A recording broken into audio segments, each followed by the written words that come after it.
Buenas noches, estimados amigos. Esta es una nueva edición de Noches de Café, esta vez para tratar otro tema de palpitante actualidad, tema de la segunda ola de la pandemia que ya viene afectando algunas regiones del Perú. Está con nosotros el doctor Alexandro Sacco, director de promoción de la salud del MINSA, del Ministerio de Salud, con quien abordaremos estos detalles. Buenas noches, doctor.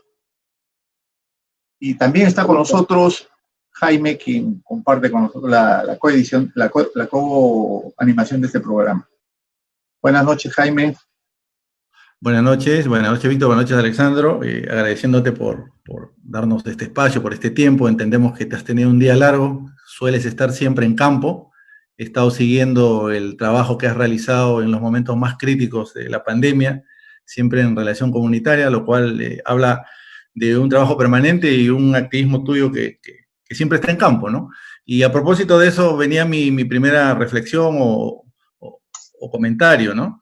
Tú que has estado en las zonas más críticas y en los momentos más críticos de la pandemia, hablo de mayo, junio, julio, y que hoy lo sigues recorriendo, ¿podrías decir a estas alturas que el limeño promedio ya tiene conciencia real de la dimensión de la pandemia, de lo riesgoso que es el COVID, o lo sigue viendo todavía de pronto como una enfermedad más levantada por los medios o más agudizada desde el lado del Estado, cuando en realidad algunos piensan que no es tan complicado como se le quiere vender, ¿no? Bueno, yo creo que en estos tiempos Lima es un mundo, ¿no? Es inacabable. Y yo creo que hay dos, digamos, si tuviéramos que hacer un análisis, dos componentes de la población, ¿no? Uno, el que tiene que ver con sus organizaciones y sus dirigencias. Todo barrio en Lima tiene una organización, una dirigencia que está muy preocupada siempre por su espacio, ¿no? La loma de uno de los cerros, ¿no? El barrio, la manzana, en fin. Ellos, en este tiempo que hemos trabajado con mi equipo, realmente es un equipo de chicos jóvenes con mucha voluntad, de diversas profesiones, no solo profesiones de la salud, sino de diversas profesiones.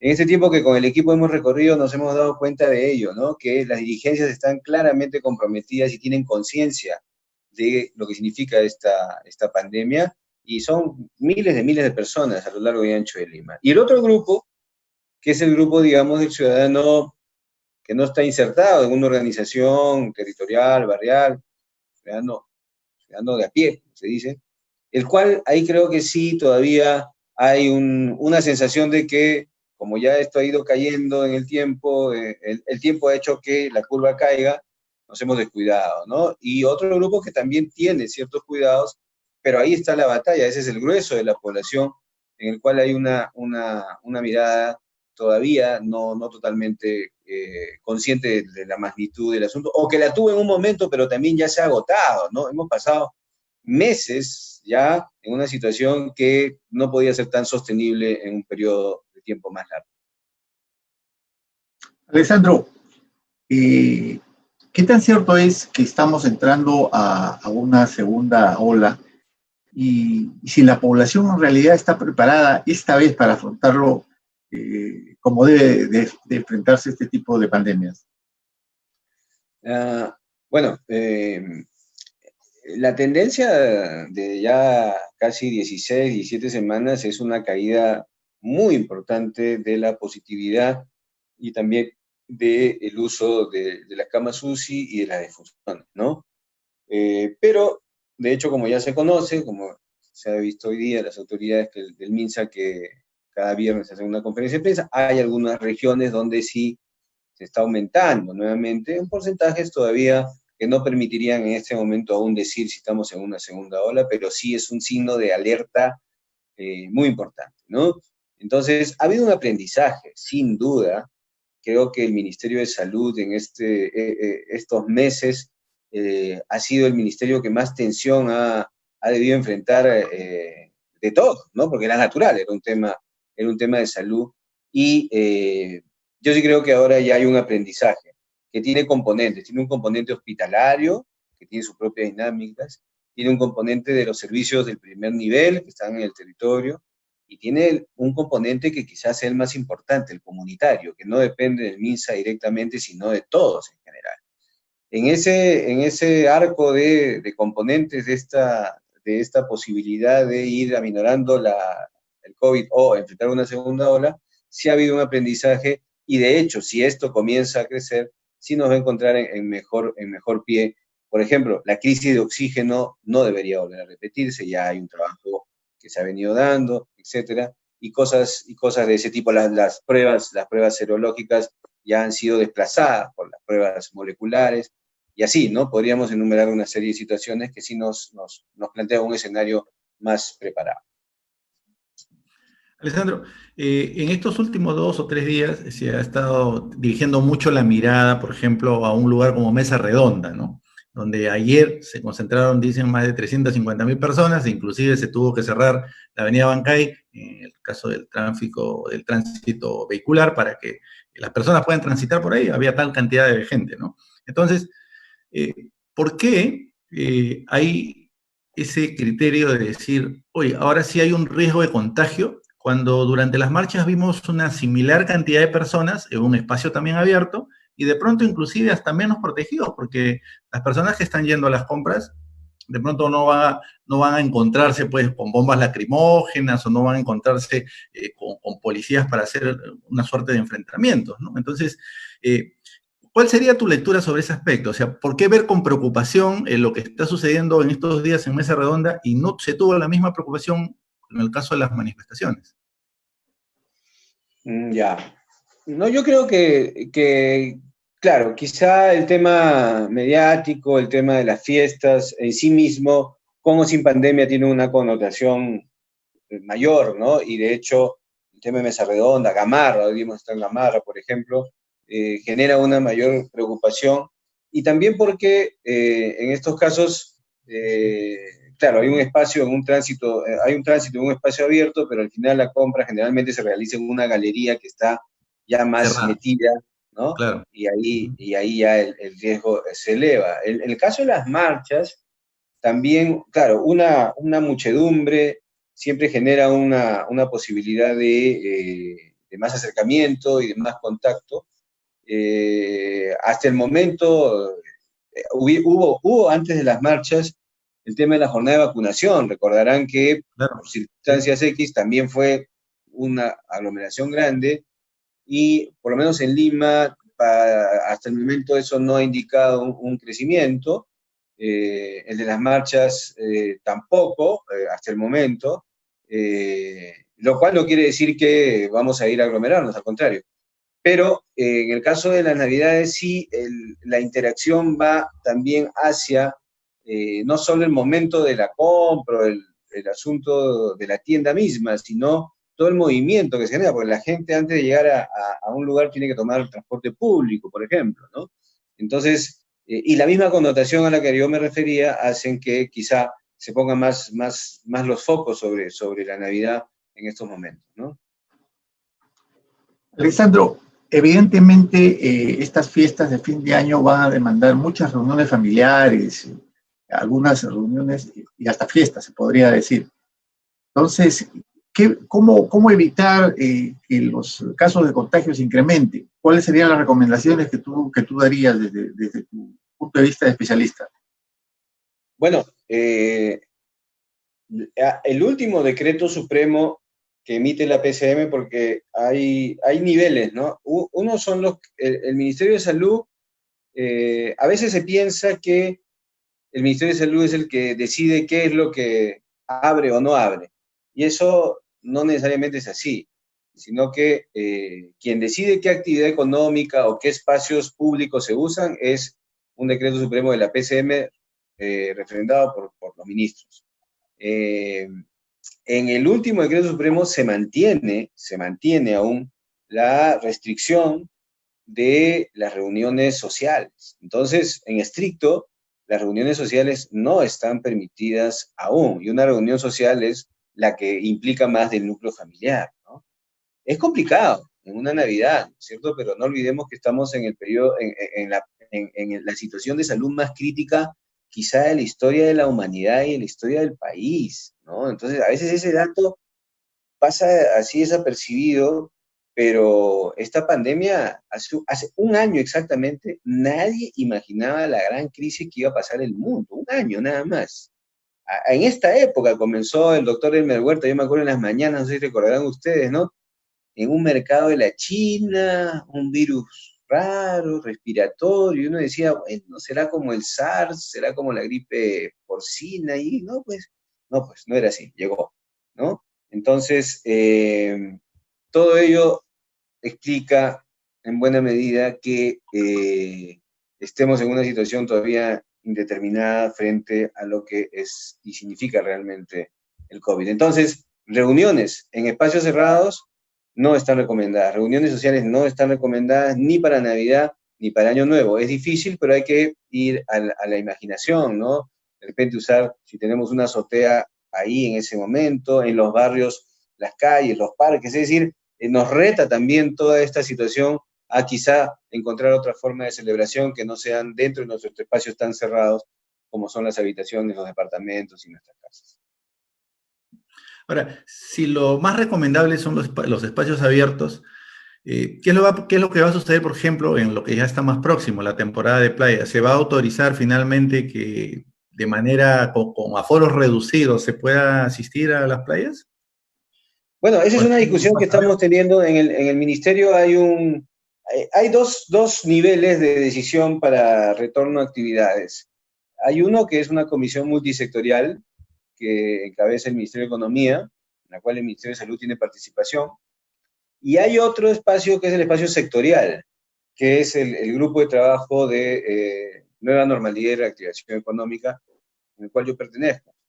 Y ahí justamente el tema de las playas está en bastante análisis. Es un espacio, el de las playas, con un riesgo muy bajo.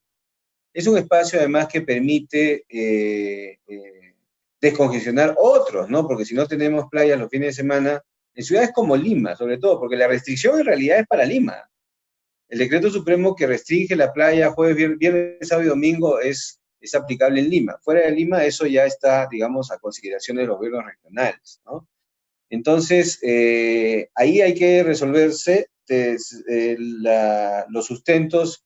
Nosotros, como para todos los casos, los elaboramos y bueno, la decisión ya está en un nivel mayor, pero las playas y la complicación que significa, pues, el aforo de las playas, podría sugerir que quizá vayamos hacia una situación en la cual se promueva más el uso de estos espacios donde hay bastante ventilación y bastante aire, ¿no? Pero como digo, es una decisión que pasa primero por el despacho ministerial y luego por la comisión multisectorial.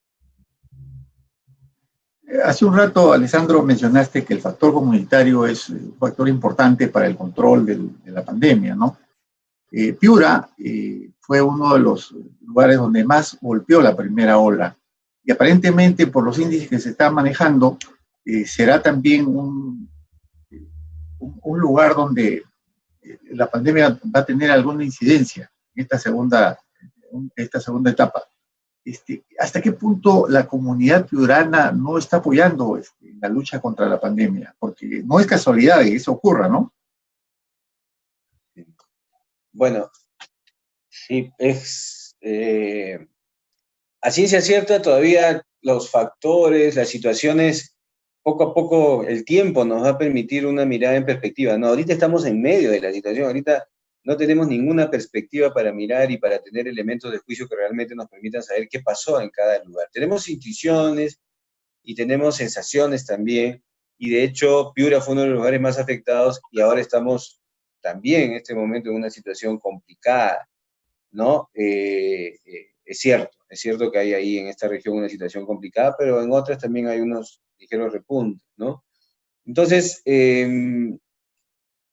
no he estado en Piura últimamente, no he visto directamente cómo está asumiendo la población el cuidado, ¿no?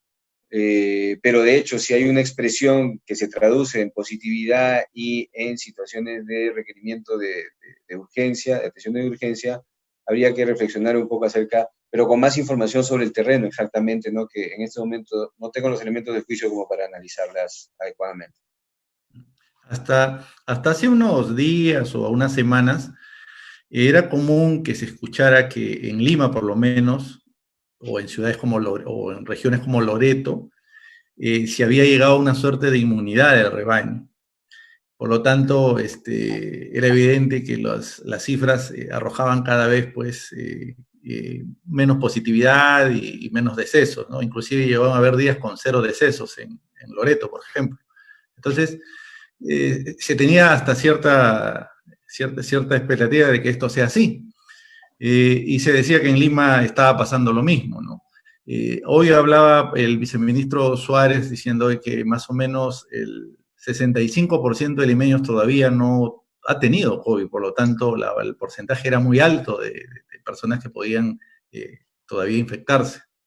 Entonces, ¿cuál es exactamente a nivel de cifras el estadio? Porque creo que ustedes están haciendo estudios y están intentando determinar cuál es el porcentaje exacto de limeños que se han contagiado. Ya no podemos hablar entonces con esa ligereza de inmunidad del rebaño, ¿cierto? No, no, no. No se puede hablar de inmunidad de rebaño en ningún caso aún. En Lima menos. En Lima menos. Como tú señalas, estos estudios de prevalencia que se han hecho hacen ver que, imagínate, 35%, claro, en Lima somos que 11, 12 millones, estamos hablando de 4 millones de personas, pero y los 7 restantes, ¿no? Entonces, no, todavía, eso es un concepto que todavía no se puede aplicar.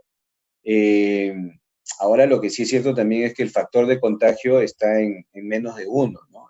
En promedio, en general, y eso es importante.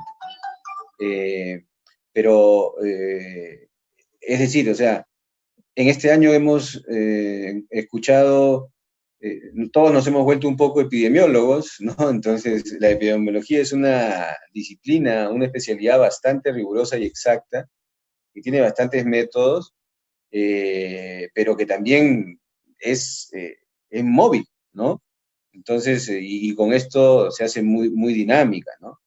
Entonces, inmunidad de rebaño efectivamente no se puede hablar aún de ello, al contrario, la caída porque obviamente había un descenso marcadísimo, es como un partido de fútbol, ¿no? Para ponerlo ¿no? Cuando uno está 2-0 cree que ya ganó, y ahí viene el 2-1 y de todo se descuadra, ¿no? Entonces ahorita hemos reducido, pero justamente en ese momento hay que marcar el tercero, el cuarto y el quinto gol, ¿no? ¿Cómo Entonces, estábamos? ¿Cómo estábamos según esa analogía? ¿Estábamos 1-0, 2-0? ¿Cómo íbamos? claro, estábamos primero, bueno, quizás el marcador más amplio, estábamos perdiendo por goleada y ahí hemos remontado, ¿no? Creo que de hecho hemos remontado por un esfuerzo de diversos factores, ¿no? O sea, lo que se ha hecho este año desde el Ministerio de Salud, claro, lo que pasa es que es la pandemia más grande de la historia del Perú sin duda y del mundo registrada, me atrevería a decir que también, ¿no? Entonces, muchas cosas se han hecho, de verdad, ha habido un esfuerzo impresionante. Hemos trabajado, por ejemplo, todo este tema de ampliación de la oferta de las camas UCI, por un lado. Todo este tema de resolver lo del oxígeno, porque lo del oxígeno, acuérdense, ¿no? Estas colas en el Callao, el Ángel del Oxígeno, al inicio era una cosa, pero de película, ¿no? Siguió resolviendo progresivamente. Y luego las grandes campañas que fueron lo que se pedían desde el inicio, ¿no? Los barrios, diariamente, desde hace 7 meses, todos los días en Lima, hay una campaña. Lima está dividida en 4 regiones de salud, las DIRIS, Direcciones de Redes de Salud. Todos los días en Lima hay una gran campaña que va a un barrio y ahí hace un barrido con la comunidad, detectando antes con las pruebas rápidas, ahora con las pruebas moleculares, haciendo la detección, identificando los casos, promoviendo el aislamiento, etcétera. Pero este es un mundo tan grande. O sea, si un día vamos a un barrio si un día hacemos 1000 pruebas en un barrio de 5000 personas, imagínense cuántas tenemos que hacer en una ciudad de 12 millones de habitantes, ¿no? Pero se ha hecho. Se fortaleció el primer nivel con los puntos COVID, donde había tamizaje, la prueba en esa época y la medicación temprana también.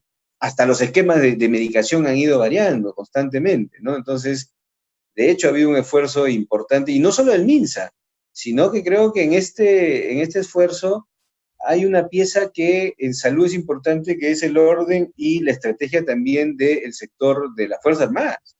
Ha sido bien interesante ese cruce, porque el ejército, las Fuerzas Armadas tienen una visión del territorio que es necesaria para abordar una situación tan crítica como la de una pandemia, ¿no? Pareciera estar alejado, ¿no? La estrategia militar de la estrategia sanitaria, pero tienen puntos de encuentro que este año han permitido avanzar en los territorios, ¿no? Volvamos a la inmunidad de rebaño, que al parecer sí se alcanzó en Quito, ¿no? Porque las cifras indican que ya no hay casos, por lo menos los porcentajes de infectados es bastante bajo, ¿no? ¿Qué indica la prevalencia realizada, los estudios de prevalencia realizada por el MINSA, en el caso específico de Iquitos o de Loreto? Sí, no tengo la cifra exacta a la mano, no estoy totalmente seguro de que esté concluido, pero en todo caso, claro, Iquitos, recordemos que hubieron unas 3 semanas, un mes, ¿no? En el cual la situación terrible. se desbordaba, ¿no? O sea, recuerdan el caso del exministro Oscar Ugarte, ¿no? Que fue a Iquitos, regresó con COVID allá, ¿no? Pero, como digo, todavía, en ningún caso todavía se puede hablar de una inmunidad de rebaño en el país, porque estas investigaciones, para una investigación en salud, para tener firmeza en una revista indexada, en una revista científica, tiene que ser revisada por pares, y los artículos generalmente demoran desde su finalización hasta la publicación entre 1 año y 2, ¿no? A veces un poco más, ¿no? Claro, ahora todo se ha acelerado, pero todavía no hay una evidencia concreta, contundente, que pueda afirmar eso, ¿no? Puede ser que al final se dé, pero sobre la base de una evidencia contundente, todavía como ministerio eso no se puede afirmar. Lo que no quiere decir que no haya una situación distinta, y Quito, obviamente la hay, ¿no? Pero todavía tendríamos que tener los elementos más sólidos para poder decir. Alessandro, si tuvieras que darle 5 consejos así bien básicos a las personas para evitar contagiarse, para tener bastante prevención en estas fiestas de fin de año, ¿cuáles podrían ser? Mira, el principal es el Ministerio de Salud ha hecho 11 millones de mascarillas comunitarias. Estas son las mascarillas de algodón de doble capa, que parecen simples, pero son muy, muy protectoras. Hemos entregado a la población de más necesidades en el país estas mascarillas. Deberíamos tener más, sin duda. Hemos entregado 2 por persona, en un trabajo arduo. Repartir un número importante de mascarillas en un trabajo arduo lo hemos hecho con los municipios, ¿no? Entonces, el principal mensaje es la mascarilla. La mascarilla, porque es un protector físico, obvio, objetivo, ¿no? Y que no es tan costoso, y todos podemos tener y podemos reutilizar. Estas mascarillas duran para 100 lavadas, ¿no? Los otros son los que hemos venido repitiendo, ¿no? La distancia, el distanciamiento entre personas, y es muy difícil, ¿no? Cuesta mucho el distanciamiento en los trabajos. Experimente que todavía el trabajo remoto está funcionando, yo diría razonablemente, ¿no? En ministerios, en varias partes. En el Ministerio de Salud está a menos de la mitad de su aforo, por ejemplo, ¿no? Entonces, distancia, protección de la mascarilla y uso de espacios públicos, evitando las reuniones en espacios cerrados. Un espacio cerrado, hasta con mascarilla, si alguien está infectado, luego de determinado tiempo, que puede ser entre 30 y 40 minutos, ya se puede convertir en un foco, ¿no? Entonces son sencillas, no son tan complejas las recomendaciones prioritarias. ¿Qué espera el Ministerio de Salud después de esta fiesta de fin de año? Evidentemente, ojo de buen cubero, va a haber un crecimiento, un incremento de los casos, ¿no?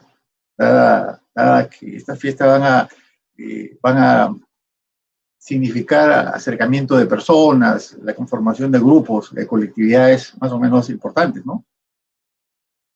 Bueno, sí, nosotros tenemos, felizmente ya tenemos el plan de posible segunda ola aprobado. Ya está legalmente en una resolución ministerial, donde el plan tiene el componente, digamos, hospitalario, que es fundamental, pero tiene los componentes de articulación intersectorial con otros sectores y también comunitario, ¿no? Lo que al inicio de la pandemia se decía y se criticaba. ¿Por qué solo es hospitalario? ¿Por qué no fueron al establecimiento de primer nivel? ¿Por qué no fueron con la comunidad? Sí, es cierto. Había mucho desconcierto también, es real. Pero ahora esos elementos ya se han incorporado y se han fortalecido. Hemos entregado miles de pulsioxímetros, por ejemplo, a las organizaciones de la comunidad, para que puedan ellos monitorear tanto a las personas que pueden ya estar en un aislamiento en su casa, con el cuidado del caso, con la protección debida, pero también a veces el asintomático puede, y la baja de la oxigenación no necesariamente se te manifiesta, ¿no? Entonces hay que seguir entregando a la comunidad pulsioxímetros. Es un instrumento que ahora ha bajado mucho sus costos y que le da a un dirigente vecinal, a alguien capacitado mínimamente, o sea, es muy sencillo usar un pulsioxímetro, poder tener eso. Entonces, a partir del próximo año, o desde ya, digamos, ¿no? Nosotros el plan ya está aprobado, estamos trabajando en lógica segunda, en modo segunda ola, en todos los componentes. A nosotros como promoción de la salud nos corresponde el componente comunitario y el fortalecimiento de ese primer nivel, donde ya se ha ganado mayor experiencia, y de hecho, bueno, ahora viene el tema de los recursos financieros, ¿no? Esto es parte de una demanda adicional que ya está avanzada y que debe salir pronto para garantizar ya todo el despliegue, ¿no? Alexandro, hay, sin embargo, actividades económicas en esta reactivación de la cuarta fase que van a, de todas maneras, representar un riesgo, ¿no? Como, por ejemplo, el retorno de casinos, el retorno de cines, porque, bueno, se van a realizar en espacios cerrados, ¿no? Es difícil, de hecho, ¿no? Son sectores que llevan mucho tiempo parados y que definitivamente también están necesitando, pues, una inyección económica con suma urgencia, ¿no? Entonces, ¿cómo conciliar ambas cosas? ¿Cómo lograr que se reactive sin que esto active a su vez el riesgo de los contagios? Esto es como la cuadratura del círculo, ¿no? Conciliar lo económico con lo sanitario es difícil. Creo que nunca ha estado tan cerca la discusión entre la salud y la economía, ¿no? Yo he visto de cerca reuniones entre los ministros, ministras de Economía, de Salud, y obviamente cada uno tiene su lógica, ¿no? El sector económico quiere recuperar con los cuidados del caso, el sector sanitario quiere evitar los riesgos, pero en esas dos miradas hay un punto intermedio que es el que se tiene que buscar. Y efectivamente hay sectores que han sido pues arrollados, ¿no? O sea, la primera etapa de los restaurantes, la informalidad también, en fin, ¿no? Y ahora, claro, estos temas de casinos son bastante, digamos, complejos, tienen componentes de trabajo juvenil importantes también, ¿no? Entonces, por eso, en esa situación, controlar bien los aforos, la ventilación, es prioritario. Los ministerios correspondientes han comprometido a garantizar ello, pero sobre todo, y también permanencias, tiempos de permanencia, ¿no? Para que haya un flujo adecuado. Pero sobre todo vamos a tener que apelar a la protección y además a que la gente no se arriesgue. Si sabemos que un espacio cerrado es complicado, ojalá que la gente pueda internalizarlo y decir, bueno, todavía no es tan necesario ir a un espacio cerrado, me mantendré en cuidado, porque no podemos prohibirle a la gente, porque la gente es libre, constitucionalmente puede ir a algún lugar, ya la restricción para niños y para adultos mayores ya no está vigente, ¿no? Entonces más es ya apelar al sentido de protección de cada uno. Alessandro, has mencionado de que se ha aprobado el plan para la segunda ola, con miras a la segunda ola. ¿Qué diferencia tiene con respecto al plan asumido en la primera ola? ¿Cuáles son las diferencias sustanciales entre ambos planes? Es que no había plan de primera ola, pues. No había. O sea, bueno, se construyó en el camino, digamos, ¿no?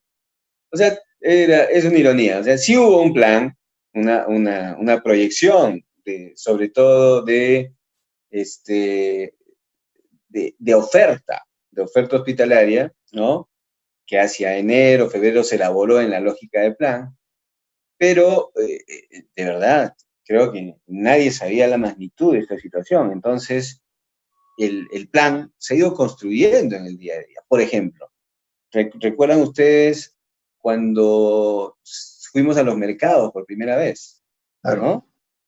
Eso era intuición, digamos, ¿no? Y es una construcción que vino y también desde fuera del ministerio. Entonces, había una intuición de que en los mercados podía estar el foco principal. Y cuando se decide ir, me acuerdo, eso fue un sábado en la mañana en el mercado de Surquillo, 65%. Ahí estaba. Y así, el mercado de frutas, 85, 90, 50, era una... Entonces, mercado. ¿Qué hemos hecho, por ejemplo, en mercados? Es bien interesante. A partir de esa constatación, se generó una intervención con el Ministerio de Economía, con Produce y con nosotros, que fue colocar condiciones a los mercados de cumplimiento de medidas sanitarias. Y se avanzó en un primer momento con los más grandes mercados de Lima y del país. Ustedes recordarán, ¿no? Allá el mercado de frutas, el mercado de Santa Anita, los grandes mercados de Lima Norte, Unicachi, Huamantanga, Consagri, Masur, en fin. Y ahí comenzó este proceso, pero no quedó ahí, ¿eh? Eso es lo interesante, y eso ya de repente se ha perdido en las noticias. Ahora, después de eso, se hizo un diseño con el Ministerio de Economía, y ahora nosotros, el Ministerio de Salud, en este periodo, hasta el 31 de diciembre, somos responsables de monitorear la situación de 1.500 mercados en el país para ver si están cumpliendo las medidas con los municipios. Entonces, ese foco tiene una intervención constante que quizás no está visibilizada, pero que nos involucra más de 400 personas en todo el país, monitoreando, vigilando, dando asistencia técnica. Y lo interesante es que este sector tan complejo que son los mercados, porque entrar a un mercado siempre ha sido complicado, pero ahora hay una voluntad de los comerciantes, me consta. Entonces estamos llegando a un punto en el cual quizá ese foco que era el más evidente, en este proceso, si hay una segunda ola, va a estar, yo diría, relativamente controlado, ¿no? Entonces hay cosas así que se han ido en el tiempo asentando, y esta proyección de mercados también está trabajándose para el año que viene, por decir un caso, ¿no? Las grandes campañas que te mencionaba del Taita, por ejemplo, que de ahí tuvo otra denominación, pero es la idea de ir a un territorio y no esperar que la gente venga, sino, ¡fum!, vamos a un territorio y ahí hacemos todo el mapeo de la comunidad, por ejemplo, ¿no? Y el trabajo de los comités comunitarios anti-COVID, que en Lima hay más de 850 y en el país más de 5.600, a los cuales nosotros hemos identificado, tenemos una relación de ellos con sus teléfonos, con su WhatsApp, los capacitamos, les mandamos la información. Hoy día hemos estado con ellos en Gamarra, por ejemplo. Entonces la comunidad también tiene un rol ahí clave. Y Alessandro, ¿llegaron a utilizar la organización que hay en los clubes de madres, en los clubes de vaso de leche? Mira, esa parte es la que ahorita justo estamos viendo cómo relacionarnos más, porque no, en realidad, como ha debido corresponder, no se ha utilizado aún, y hemos hecho la estrategia primero con las organizaciones vecinales, ha sido el foco en estos meses. Los comités vecinales. Se ha fortalecido, las vecinales territoriales. Pero hay estos espacios, ¿no? Clubes de madres, vasos de comedores, con quien sí hemos tenido una relación un poco más cercana con las ollas comunes, ¿no? Pero hay este espacio que es urgente ahora en este periodo corto, relacionarnos también con estos espacios que son tan importantes y son como columnas de nuestra organización, ¿no? Los comedores, los vasos de leche. Por supuesto, sobre todo en la participación comunal, ¿no? Y las iglesias también, ¿no? Bueno, con las iglesias sí hemos tenido apertura, hemos hecho llegar nuestros mensajes a través bueno, ellos tienen redes enormes, ¿no? No solamente hemos visto el protocolo que se aprobó, sino, en fin, con la iglesia siempre ha estado dispuesta para poder hacer llegar información a sus fieles, ¿no? Alessandro, por mi parte yo quisiera terminar con una consulta. ¿Cuál ha sido el núcleo más duro donde a nivel comunitario tú has tenido que trabajar? Donde de pronto has encontrado la mayor resistencia, donde te ha resultado más inaccesible inclusive poder convencer a gente, ¿no? Has tenido que utilizar todo tu recurso de persuasión y de pronto hasta aún ahora mismo todavía resultan siendo duros de convencer. Mira, el recuerdo, cuando si me haces esa pregunta, se me viene a la cabeza el barrio de Nocheto. No sé si conocen esta Nocheto. ¿Dónde? Cuéntanos. Nocheto es este barrio que está, cuando tú vienes por Evitamiento, vas acercándote. Fíjate. Es Santa Anita, A Santa Anita, pero está sí. más al lado del Agustino, al frente. Hay unos cerros. Ya, sí, sí. ¿Ya? O sea, del puente Santa Anita hasta el puente Nuevo, hay un pedazo que está para acá, y ahí hay varios barrios. Hay una zona que se llama Nocheto. Creo que ahí hemos recibido la mayor crítica, pero mira, en todos los barrios hay críticas y son críticas válidas, porque la gente conoce, pues, ¿no? Y nosotros tampoco vamos a decirles que porque vamos ahí y apoyamos ahora en esta situación, las cosas van a ser color de rosa mañana. Pero en el recuerdo se me viene, por ejemplo, este barrio de Nocheto, que es un barrio grande, tiene como 25.000 personas, ¿no? Pero, por ejemplo, al revés, podría hablarte de Valdivieso, que está acá por el Camal de Yerbatero, ¿no es cierto? La gente pila, con ganas, ¿no? O los barrios de los cerros de San Juan del Lurigancho, que parecen infinitos los lugares, ¿no? O los cerros finalmente creo que hay lugares que son un poco más, tienen más claridad en sus demandas y tienen críticas también, pero hasta en Nocheto y en todas partes, al final, no ha habido ningún lugar en el que nos hayan dicho no. En todos los lugares, con críticas, con observaciones, finalmente han dicho sí, vamos, pero hagan ustedes el esfuerzo para que la respuesta sea más adecuada. Y es parte de este diálogo horizontal que hay que tener con la comunidad. El Ministerio de Salud ni el Estado va a la comunidad a enseñarle. Al contrario, nosotros creo que tenemos que ir a aprender mucho de esa organización, porque estos barrios no han necesitado del Estado para hacer lo que han hecho. Lo han hecho. El Estado va después. O sea, si alguien tiene que aprender de la organización y de la iniciativa privada, en el sentido no del privado de la megacorporación, sino del privado que llega a un lugar inaccesible, se coloca ahí y en un barrio va organizando cómo va conquistando esos espacios que Lima tiene, esta ciudad que alguien dijo alguna vez que era una ciudad plana, por Dios, Lima es la ciudad más irregular que puede haber, creo. Muchas gracias, Alejandro, por tu disposición para absorber nuestras inquietudes. Esperamos tenerte en otra oportunidad para ver si ya hemos pasado la segunda ola.